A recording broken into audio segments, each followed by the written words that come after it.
Hello, YouTube and fellow collectors. My name is Danny, and today I'm going to bring you the review for the Queen Studios 1/3 scale Dark Knight Batman. This is the Christian Bale version from the Dark Knight, of course. So before much further ado, let's get right into the review. First of all, first impressions are he's great. Not just he looks terrific, he's very, very well sculpted, and he goes together perfectly. The magnets are solid, the fit is just about perfect, and he looks amazing. Now, when you see him in person, he's very striking. And I guess most statues are going to fall under that category. They all look better in person. And because it's mostly dark colors on this statue, it does not always photograph well. Unless you have really good lighting, it's hard to pick up on all the details. But I'm going to do a 360 view. This is the deluxe version, which also includes the swap out head of Bale, which the likeness on this statue is really, really, really good. But we'll get to that in a minute. Queen Studios provides you with a little pedestal to display your optional head, which is very nice of them. So let's get right into this review. I'll start at the base as usual. So this is meant to be sort of like a Bat Cave, also his Batmobile or Tumbler. I guess that's the way it's stylized anyways. And it also forms the shape of the cow. You see the ears towards the back. It's got 3 Dark Knight symbols. You have one here in the back. That's silver to match the rest of the base. Now the base has some good weathering, some good shading, so it's not all one color. It sort of breaks it up, and then it has some details that you can see here, some golds, and 2 more Dark Knight signals here. I like the gold they went with a lot. It matches the gold on his utility belt. Base is, again, plain, simplistic, but it does the job. It doesn't take up too much space.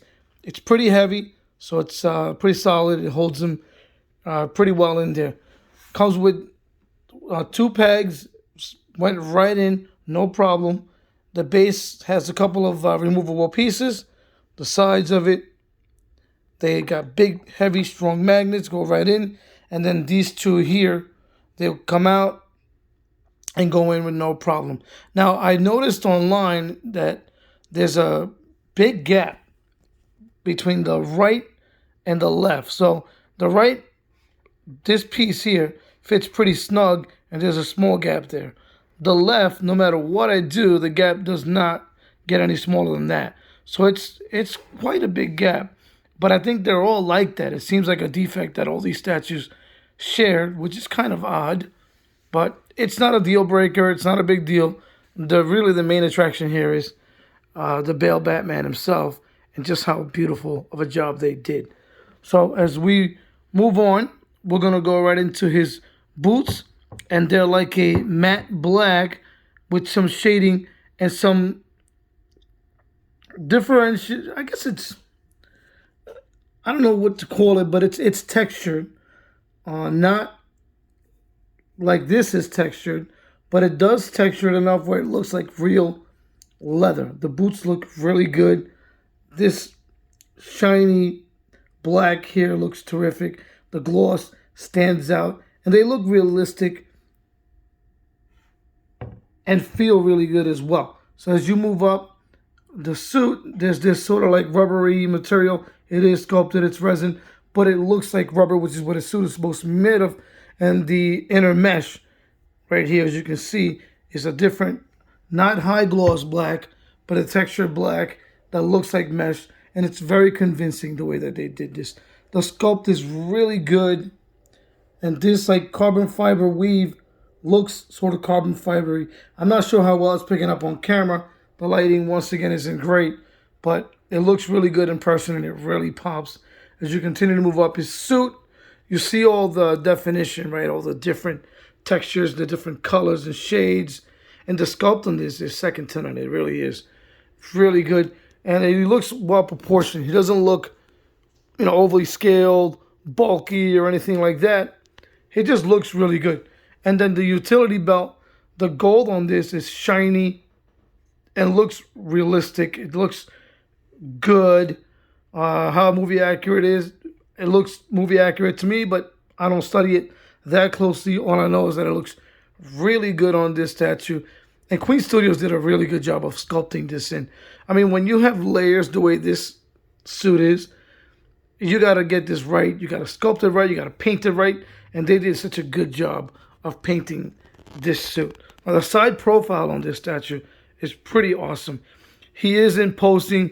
It is museum pose. I'm not sure that I would have wanted a Dark Knight that's dynamic. I don't know how that would have worked, but I'm very happy that this is a museum pose. I love the side profile. As we continue moving up, you see his arms, and they do go in. Strong magnet, goes in very, very easily. It's very sturdy. No seams whatsoever. I mean, it helps that it's black, but there's no seams there at all. These little blades on the sides, they don't feel sculpted. They feel more like a solid, almost like a bendable metal, if you will. And they insert in there. They seem fragile, but they're pretty sturdy. And they look great. Again, that carbon fiber look, you can see it's translucent, so it creates that look. Move on to the chest plate. He's got, great anatomy. Bat signal right there from the Dark Knight. And as you move up to the face sculpt, this is obviously the mask portrait. It looks really good. You can see the eyes behind them. Again, my lighting is not great. Hopefully you can pick that up. I think the likeness is there. I see Christian Bale. Some people maybe don't think it's that accurate. I see 100% Christian Bale. I don't think anyone's ever going to get a face sculpt 100%, but this is pretty damn close. Now, I'm going to turn this around, show you the side. You can see the edges on this mask. Look at the back of the neck. Just all the sculpted in detail. It really is an impressive statue. Now, the cape is mixed media. They made it of some sort of like thin material. It is like stretchy, but it looks great on him. It's draped. I mean, you can almost kind of pose it, but it looks fantastic. I mean, you got to see this thing in person. It is wrinkled because it's attached to the body. It's not removable, but it's nothing a steamer can't take care of. So overall, I'm really, really not only happy with it, I'm very impressed. I was excited about him. I pre-ordered him a long time ago, and just basically the waiting game, right? You're done paying, and this is not really licensed in the U.S., so you get it from a third party. I got mine from specfishingshop.com. They're reputable, they're good, they communicate, and their customer service is very, very good. Again, this is the Queen Studios 1/3. This is the deluxe version. Now I'm going to focus a little bit on the Bale portrait, so I'm going to swap it out.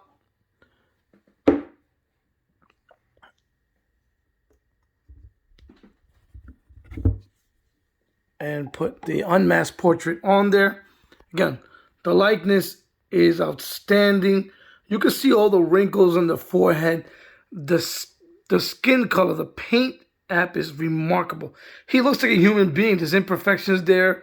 The hair sculpt is terrific. Now, they sell this in a premium edition, which has not sculpted in hair, but actual hair in there. It looks good too. I chose to go with the sculpted. I like it better. I don't want to have to mess with it. Plus, I feel that it'll last longer. But look at the likeness on this. Just incredible. The eyes, the eyebrows, the mouth, the wrinkles, the nose. It just looks really cool. Now, I'm not sure that I'm going to really display him like that. I guess I'll switch it up from time to time just for the sake of switching it up. But really, the way for me to go is just with the masked portrait. It just looks so good, so menacing. And I'm just going to, get up and give you some different angles of him. And basically, I'm going to leave you with, just some basic thoughts. It's an amazing statue. If you can still get it, get it. If you don't have a Bale Batman, obviously there's a couple of them coming out. But for me, between price point, quality, you can't beat the Queen Studios one. Once again, big shout out to them for making a beautiful statue, and thank you all for watching. Take care.